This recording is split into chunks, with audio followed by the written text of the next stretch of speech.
The topic of Palestinian statehood is expected to overtake most conversations at this week's UN General Assembly here in New York. Israeli Prime Minister Benjamin Netanyahu is under increasing pressure to end the war in Gaza, as the UK, Australia, Portugal, and Canada all say they will recognize an independent Palestinian state.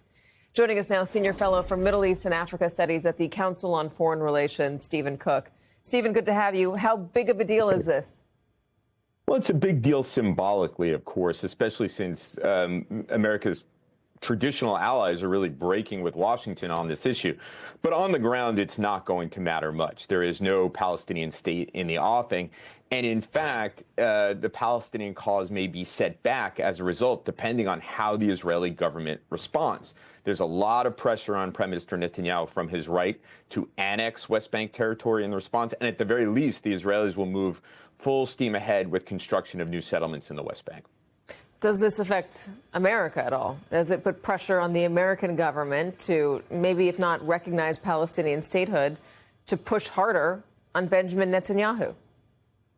Well, that's where the pressure is really not coming from the Brits, the French, the Canadians, but actually Washington's Arab partners, who have said if the Israelis respond by annexing territory, this will not just suspend the Abraham Accords, but perhaps reverse them. The Saudis have said that they would no longer allow Israeli airliners to traverse their airspace, which is a result of the Abraham Accords.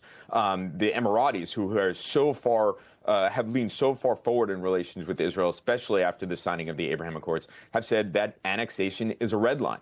And they have been relaying this to President Trump, and they will do so again on Tuesday in a meeting with the president, saying that annexation in response to Palestinian statehood will undermine his signature foreign policy achievement from his first term. Yeah, so I want to ask you about that. How wedded is he still to that foreign policy achievement?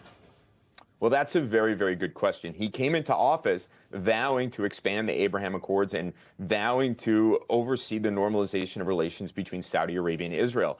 The Saudis do remain interested, but they feel that they don't have a partner in the current Israeli government.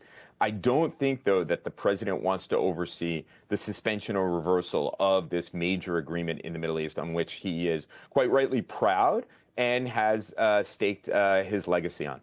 The Israelis are increasingly isolated, both diplomatically but also reputationally. Bad reputation around the world after this war and the images that have flooded social media. Increasingly, Jews, even here in the United States, feel like they don't want to be associated with Israel. It's a real change, especially here in New York City.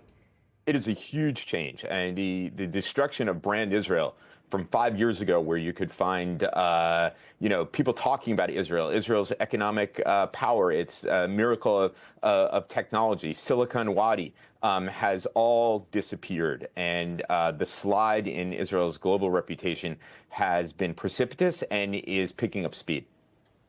There's also a little bit of news out of just the decision-making process from the Trump administration on who's going to be allowed to attend UNGA. I mean, this is, you tell me if you've seen this before. They're denying a visa to Mahmoud Abbas, who is the Palestinian Authority president, on national security grounds. I mean, I remember them letting Ahmadinejad in. Have they ever stopped anyone else, any leader of a foreign nation or a foreign movement like a nation, akin to a nation? They did prevent Yasser Arafat from coming to the UN, but the UN then moved the meeting to Vienna. Mahmoud Abbas, however you feel about him, is not the same as Yasser Arafat. And this seems unnecessary to prevent the Palestinian delegation from coming to the UN. All right, Stephen Cook, thank you so much, as always, for joining us. Really appreciate your time.